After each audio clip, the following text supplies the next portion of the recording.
Thank you for joining me on the Way Up podcast with your host, Geoff Knoll.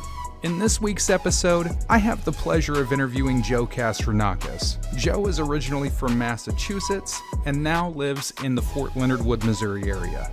Joe is a husband, father of 2 boys, real estate agent, and an Army veteran. Joe and his wife Cassie have learned how to adapt to unexpected situations while leading by example. This episode of the Way Up podcast is sponsored by me. I'm a real estate broker in the state of Missouri, and I believe that this message is worth my investment. Please hang with us till the end. I know you won't be disappointed. Hey, I'm excited to be here with my friend Joe Kastrinakis. Joe is a realtor, he's a father, he's a husband, he's prior service member, his wife is prior service as well. So tell us a little bit about yourself and what you have going on, Joe. Thanks for having me, Geoff. I don't know about the introductions or whatnot. I don't know how to take it all, but I guess the bottom line is I am just like a lot of folks. I'm a veteran, a military veteran that found themselves kind of relocated here in the Fort Leonard Wood area and stayed. And so my wife and I have been here about 10, 11 years now. We've raised our 2 young boys here after leaving the military. And I've been in real estate for, since about 2016 when I got out. So being an outsider, and I'm using that just because you're not originally from here, your family's not originally from here. How do you like this area? You like the Fort Leonard Wood area. What do you think of it? Yeah, honestly, the Fort Leonard Wood area, a lot of people, if you talk to people who have been here just a few years, a lot of people, they'll say the same thing, and it's something to the effect of, it's really grown on me. A lot of people, you argue that a lot of people, when they first get orders or their assignment to get stationed here, there's a lot of mixed feelings. The old stereotypes of Fort Lost in the Woods or whatever kind of cliche term come to mind, and a lot of people are, including myself at the time, when I first got the orders, you're a little apprehensive, a little nervous about, is there going to be anything to do here? Am I going to just be lost in the woods for 3 to 5 years? That sounds awesome, by the way. I want to do that. Right. I want to do that. I wouldn't put it past you. Yeah, that sounds fantastic. But yeah, just like many folks that have relocated to the area, I think it's really grown on us as well. We got out of the military here, and we have family on the East Coast, some in Florida, some in Colorado. And looking at those housing prices, we were just like, no, Well, and that was before real estate has spiked the way that it is right now. So Exactly. Things are crazy. They are all across the U.S. Well, so I wanted you to come on the show. One, we're buddies. I like this guy a whole lot. He's my buddy. But I wanted you to come on because parenting is one big thing. I was talking to my wife. I was having some frustrations that I was going through with my son. I was like, you know what? Joe just told us about an incident at school where his son jumped the fence and took off running. And I'm going to let you explain that. This isn't just you have a crazy child. That's not the case at all. Not the case at all. But I'm looking at in my little circle of this is what I deal with in my life. Yeah. And not looking at some people have different situations. And parenting for me is one of my biggest responsibilities. I feel like one of my greatest purposes in life is to lead by example for my son so that he can not have to fight some of the same demons that I fight, not have to struggle the same way that I did growing up. So I look at you and Cassie, the way that you parent with other obstacles and struggles that not everybody has. There are plenty of people that do have similar things, but you guys have had to adapt and had to learn how to make things work and what works with your child, because everything's different for everybody. So go ahead and expound on that a little bit and talk about your situation and some of the things that you guys have learned and struggles you've had. Yeah.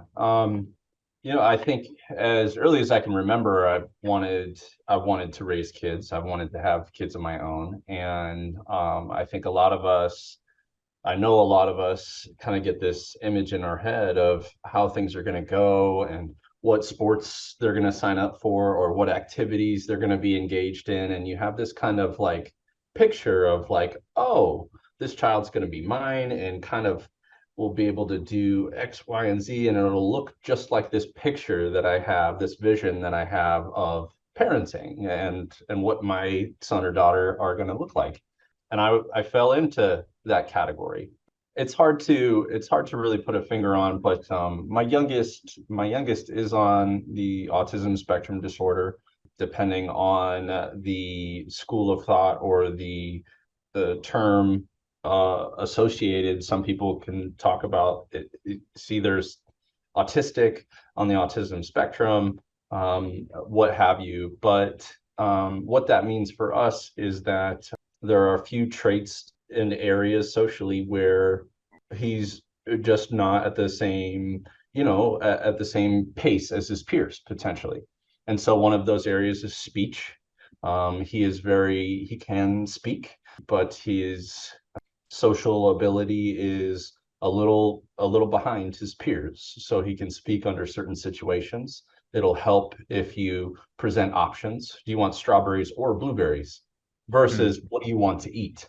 It's Right. very vague, very challenging to kind of come up with an idea when there's an array of ideas. I feel like I need those options as well. Oh, The 100%. what do you want to eat, especially when there's restaurants. If I've got to pick, man, I'm gonna say Yeah. Mexican food probably every time. And that's But yeah, to have options, do you want this or this? Man, that'd make things better. Everybody and should do that. I think with our spouses, and with anybody, it's easier. It's much easier to think when you narrow down the left and right limits. So if I say, "Hey, Jeff, like we're gonna go to, where do you want to go today? Do you want to go to Panera or the Greek place?" I mean, Versus, we like, can feed like 30 people at the Greek place over Panera. So yes, let's do the Greek. I'm sure. saying Spartan. Yes, Yeah, please. Yes, yeah, please. that was a good spot. Um, that's so on the social front, I speak about that in terms of parenting. It's like my oldest is the opposite end of the spectrum, so to speak, in that he's hyperverbal. Everything that he wants to say, think, feel, is very well known and very publicized. I'm feeling really frustrated right now because of this, and this happened at school, and that hurt my feelings, and so on and so forth. You're getting so much verbal feedback that you're able to get that insight and dialogue and context into what that child's experiencing, right? Versus my other son, you have to work to almost earn it and work to almost discern for yourself what might be going on and what probably. So you have to really learn almost deeper, because when he comes through the door from school, I don't have any of the context. How was your day? What did you eat for lunch? Did you make a new friend? I don't know. And so that comes to a point where there's so much more that's needed to create that depth and connection, that I'll need help. His paraprofessional, his teacher, his special processing coordinator, I'll need help from him, from a speech device, and so on and so forth, to really delve in and build that connection on the social front. So, what would you say has been one of your biggest struggles with the communication barrier or lack of communication with younger son Yeah. for just for yourself? What has been your biggest struggle or challenge that you've had to overcome? I think like a lot of us that it's probably a little bit of an ego thing, as an authoritative figure, as a parent figure. When you say something, hey, do this, you kind of expect a prompt. You expect, Mm, like, hey, put your shoes on. It's time to go in the car, so to mm. speak. And so that, I think the biggest shift for a lot of us, and myself included, is taking that, like, in the back of your brain, what was parented to you, and the parent figures that you've been exposed to, and then taking and saying, okay, this is different. I can't parent that way. I can't parent that way. I can't parent that way. In order to lead or coach my sons, I have to tailor that coaching to them. For Jeremy, for his communication, for my youngest, it's a lot more nuanced. It's a lot more, it takes a lot more repetitions, and it takes a lot more care and a lot more attention to what he's experiencing and feeling in the given moment. Because he might be, it's not that he's disobeying. He might be saying, well, I don't have pants on. How could I put shoes on? And so I might take that running away because there's no speech as defiance, Mm-hmm. versus he's actually trying to, he didn't say that he needs to handle something else first. Well, he's being reasonable. You didn't Yeah, tell him to put the pants on. You yeah, should have thought of that. exactly. No, exactly. And it puts I keep putting the onus back on me, is like, okay, at the end of the day, you're the parent, and it's Mhm. your job to lead them through those challenges, those demons, as you mentioned earlier, the challenge, whatever challenges they're facing, is to better equip them. Yeah. uh, and that looks different for each kid. Well, So, I saw the Facebook post this morning. I oh, loved that. I was like just super excited when I saw it. Him in the river. He's in the yeah, spring right there. yeah, And talk about that. That was like just kind of an empowering post. yeah. I'll get something real quick. I know we don't have a lot of time. Oh, but he goes and oh, he goes and he has a speech device. It might not come up clearly, Yeah, but I can see. yeah, but so in the speech device, he came home from school, and it's a hot day, and he hadn't talked about it or thought about it for a while, I think because it's been cold. But not home from school, but he woke up and was like, the spring, the spring, a couple Nice. different times in clarity. He was like, this is, like, in case you were wondering, this is very much what I want to do. And so I was like, okay, well, you're in your pajamas, so we're not ready for the spring. And he goes, I heard him say to himself kind of quietly, pajamas, okay, for the spring. And he got fully dressed, got his socks and shoes, got his life jacket on. He's very much, coming into himself as terms of communicating his wants and needs and preferences. But at the spring, it's really a beautiful, like, thing, because you see in a lot of social situations, we're trying to not force, but we're really kind of gently pushing and nudging into a social situation. Hmm. So, for example, if that's in school, we've done a lot of work to try and get them on the bus, or to try and integrate them into a traditional classroom, or this and this. And there's a lot of kind of nudging in a certain directions. But with this, he is all in. Like, there might be 15 other kids kind of waiting to consider if they should jump in because it might be cold, and if they should go in. And Might sure be. enough, he's gone in 6 or 7 times already by that point. And they're Nice. like, and they see him, a kid that in other environments might be struggling, but they see him in this environment and they're like, oh my gosh, this kid's awesome. Like, he doesn't, there's no, he doesn't hesitate at all. Like, Right? he's just all in. And so, really unique context and really unique situation to say, well, we should do more, put him in more situations where he's thriving, put him in more situations where he's seen for who he really is, and he's seen at his full self. That's So, what would you say has been the most rewarding thing raising your children? And this is including your older son as well. yeah. What's been the most rewarding parenting moment that you've had? I don't know in terms of who said it or where it came from specifically, but one podcast or psychologist that I listened to talked about most of your emotions coming from the core of safety.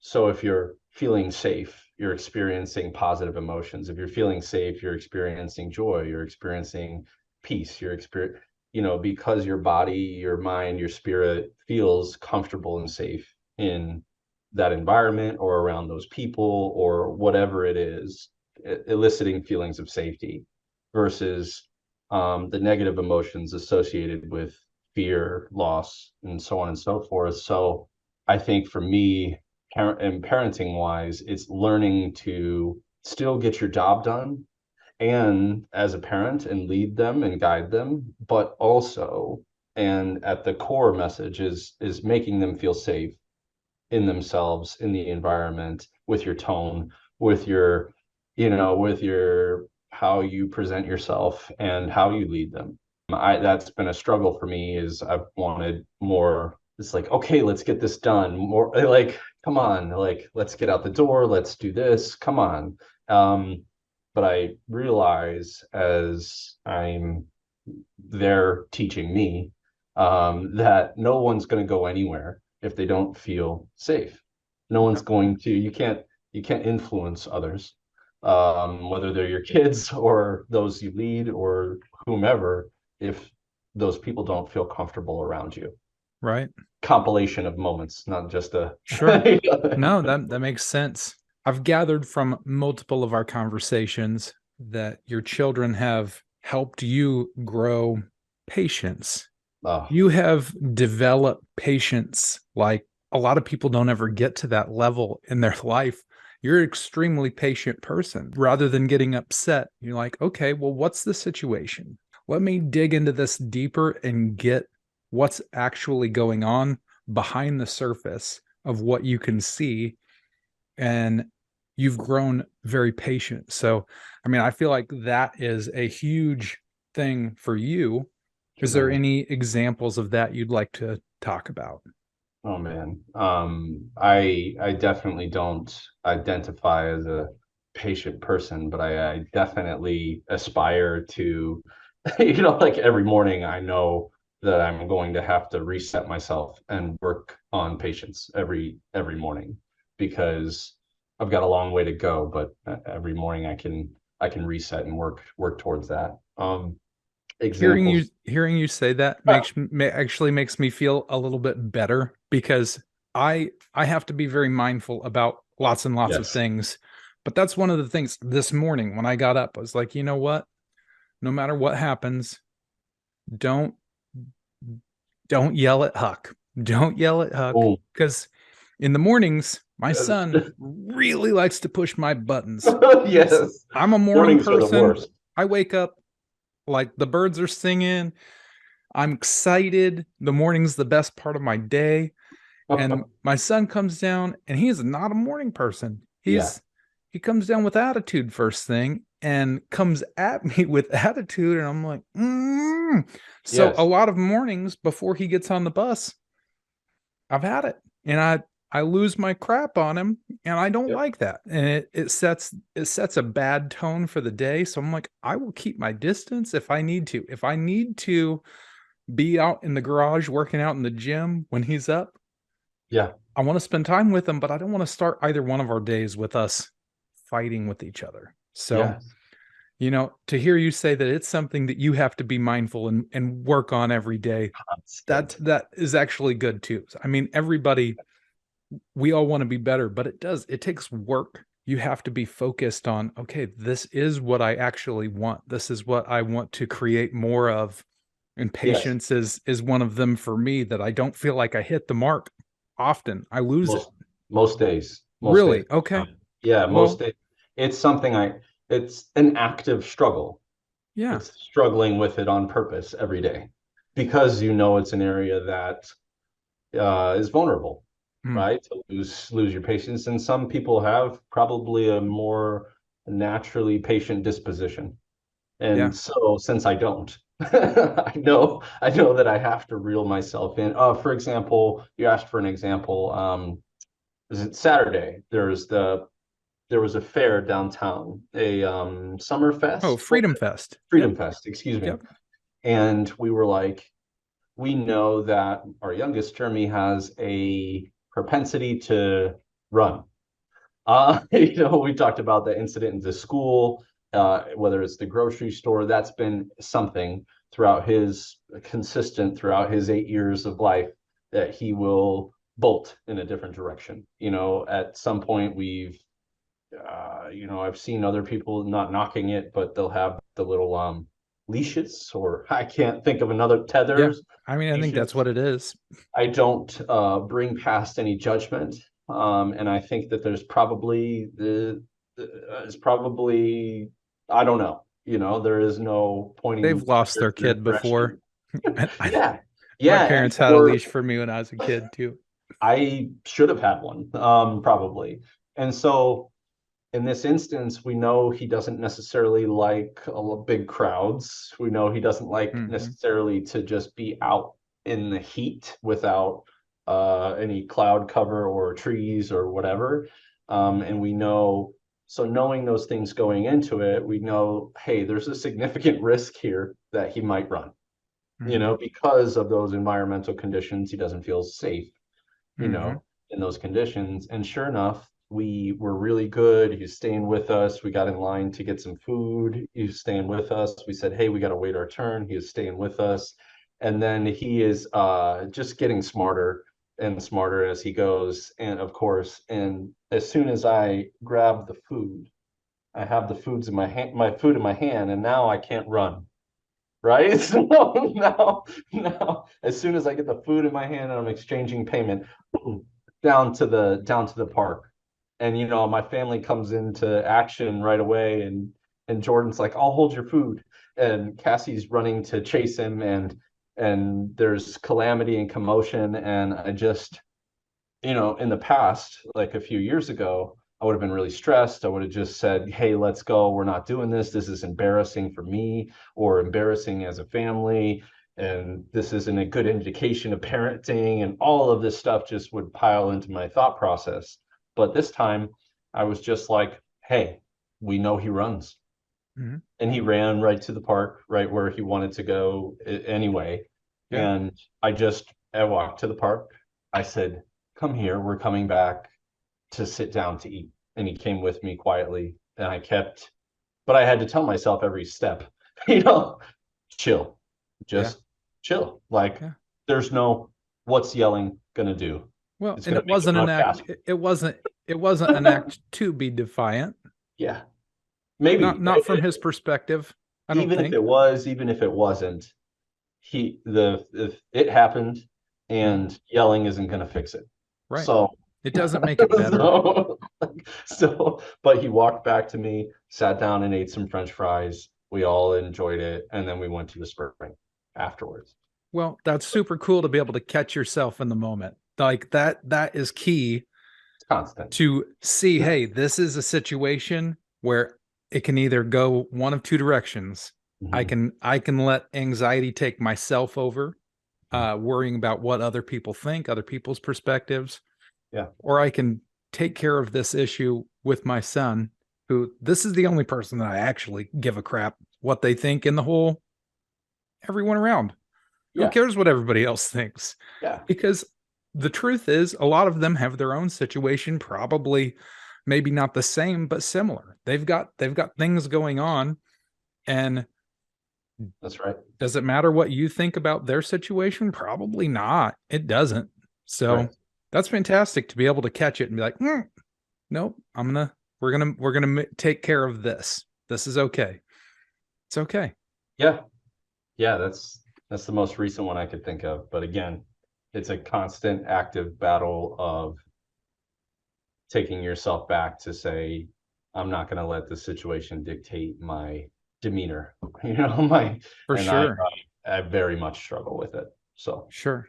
Well, you're aware, and you try to stay on top of it. So that is fantastic. I know we talked once before about the community or the group of people. You said that you have learned that you have to depend on reaching out to other professionals, or it takes a village to raise a child. That's for real. And it's not just with kids on the spectrum, but whenever you have more needs, you have to reach out to people that have experience with that, because that's right. Who's prepared for this stuff? Nobody. Right. You couldn't, you can't be. No. unless it's something you've had to deal with, how would you know? What are some groups or support systems that you guys have gotten help from that have been beneficial in helping you communicate? Oh, absolutely. Probably the biggest first one was the name is Easter Seals, and they have a Midwest chapter, so it's Easter Seals Midwest. They do a combination of training. They focus on parent training. So they're a nonprofit organization that focuses on parent training for children with or individuals with special needs. Initially, they came and provided, once we provided Jeremy's autism diagnosis, they came in to provide basically kind of education and casework to say, hey, here's the training for today. Here's some resources that might help.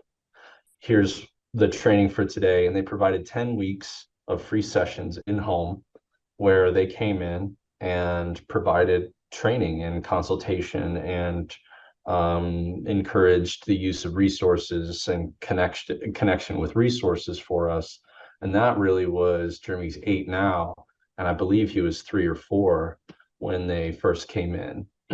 And so they, after finishing their series of 10 in-house training, they recommended that we go to Columbia, Missouri, to go to their kind of intensive 2-week where the whole family goes and stays up there to receive basically more intensive one-on-one training to really kind of coach and guide and mentor and educate the whole family So on the they dynamics did that are this at for play. your son that was like 5 or 6 at the time as well? Like did they Yeah, give him some tips and things of how to interact with his brother? yeah, exactly. So Really? they did sibling workshops. That's Yeah. super And cool. so they tailored it down to his age and they kind of gave him some awareness. And so now like when we go to the playground, if somebody's approaching Jeremy and trying to talk with him, older brother will come around the corner and be like, "Hey, his name's Jeremy. He has autism and apraxia, and he may not speak to you directly." That's cool. So No, yeah, that's really like, cool though. and so it's automatic. We didn't ask him or tell him to do this. It's just That's the big brother looking out. yeah, yeah. I'm the only one that's going to be able to pick on this kid. Okay. Yeah, as Yeah. it should be. Yeah, yes, exactly. As it should be. So yeah, that's probably our biggest single-handed assistance that we've had, especially starting out and being so kind of new and confused and can feel overwhelming and like nobody understands and isolating and so on and so forth. Easter Seals really bridged that gap for us to kind of help give us the confidence to keep moving forward and see kind of a way forward where we might not have been able to see that as clearly. So I So know you had mentioned that Cassie had noticed some symptoms that she was suspicious that something was going on before there was diagnosis. yeah. Did you guys have to research where to find the help, or whenever it was diagnosed, did the medical facility, did they say, "Hey, reach out to this Eastern Seal," or how did that connection, how did you guys make the connection there? Yeah, so as it typically happens, Cassie identifies things and tells me, "Hey, here's what should happen. Here's what I think is going on," and then I take a while too long to like listen and hear her and take that into full consideration and embrace it, and then I finally say, "Huh, everything she's been saying is true. Let me Mhm. dive into this head first." And so Yep. that's kind of how it happened is she was like, "Hey, he's really exhibiting signs and symptoms that this might be the case and might be what's going on." I say, "Oh, okay, yeah, but it'll work out and everything will be fine and yada yada yada. Let's just see how it goes." And then time goes on and eventually I'm forced to just okay, honey, you were right. Let's do this. And then once I dive into something kind of like with this affordable housing thing, is like once I finally see that it's almost the same thing for my wife with affordable housing. She's like, yeah, but nobody can afford housing. she's been saying that for years. It's like, yeah, but this is $300,000, $400,000. Nobody care, nobody's working towards affordable housing. And then eventually I'm like, this is something that is important and needs to be done. Mm-hmm. So I catch on late, but once I do, I dove in and started calling the Department of Mental Health Services for Missouri. I got the name wrong, but there's a specific department for um, health services. They provide the state verification that you are able to receive a disability. So the doctor gives a autism diagnosis, and then you take that diagnosis to this government service. This government service validates it. Then you are eligible for services related to anything the state might be able to provide. And they referred us to Easter Seals. And so it was a process of call this person, what did they say? Call that person. Okay, thank you. What can you provide? I'm struggling. I need help. Like, help me. I'll sign up for it. Like, so For sure. At that point, whenever you're early on in it, you are open to yep, what do I need to know? What is gonna make this process less painful? that's right. So what would be a final thought for parents that are newly finding out that they have a special needs child of any special needs? What would be some advice that you would give them? Yeah, I think that as much as you want to hold back and say that it's too difficult or it's too hard to go out, and any child will have a challenge in certain areas of their life, whether that's social, emotional, developmental, certain environments, the grocery store, there's triggers out there for any kid. And so the advice I would have would be to continue to expose, even if that's the grocery store that your child hates, and there's always problems surrounding it. They'll start yelling or asking for 100 things, or Putting getting in the crap in car the or cart? under the cart or opening stuff or whatever.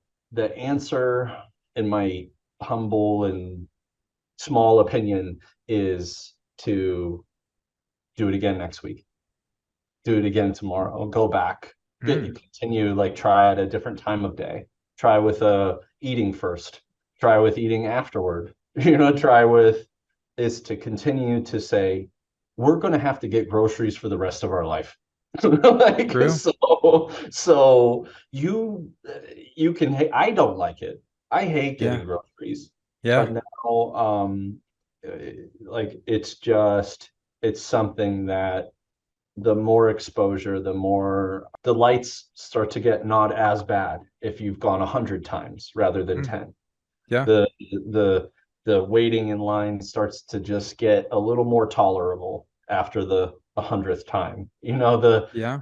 little by little, that awareness and that stress, just it's gonna be stressful. It's gonna be difficult. There are gonna be challenges.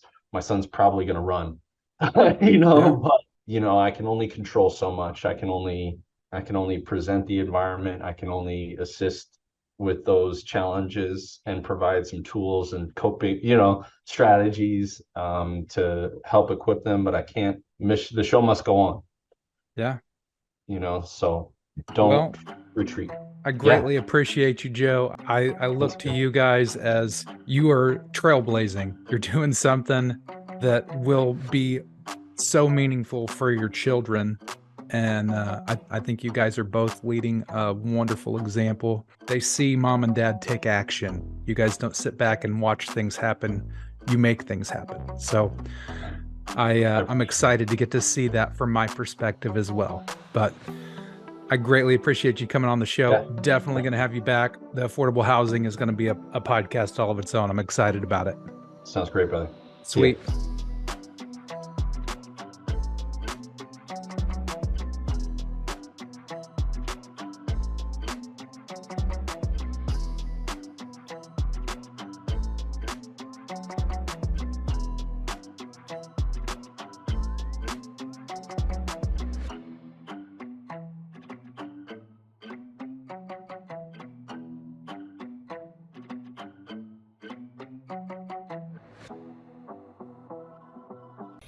Yeah, boy.